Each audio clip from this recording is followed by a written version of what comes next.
হরে কৃষ্ণ। আজকে এমন একটা দিনের কথা বলবো যেদিন তুমি যা করবে সেটাই অক্ষয় হয়ে থাকবে।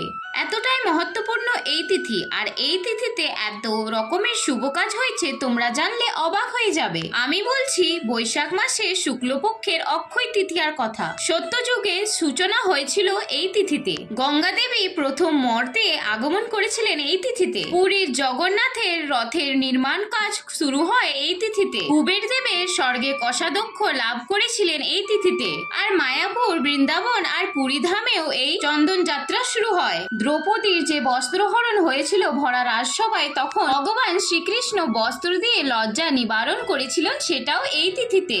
সুদামাকে ভগবান শ্রীকৃষ্ণ রাজপ্রাসাদ দান করেছিলেন এবং কৃপা করেছিলেন, সেটাও এই তিথিতে। কেদারনাথ, বদ্রীনাথ, গঙ্গোত্রী, যমুনোত্রী যে 6 মাসের জন্য মন্দির বন্ধ থাকে সেটাও খোলা হয় এই তিথিতে। এমনকি সত্যযুগের সূচনা হয়েছিল এই তিথিতে, ত্রেতা যুগের সূচনা হয়েছিল এই তিথিতে। তো এতগুলো শুভকর্ম হয়েছিল এই তিথিতে, তাই তোমরা সকলে চেষ্টা করো এই তিথিটি অনেক সুন্দর করে পালন করা। এই দিন তোমরা যাই করো না কেন সেটাই অক্ষয় হয়ে থাকবে, সেটা পাপ কর্ম হোক বা পুণ্য কর্ম।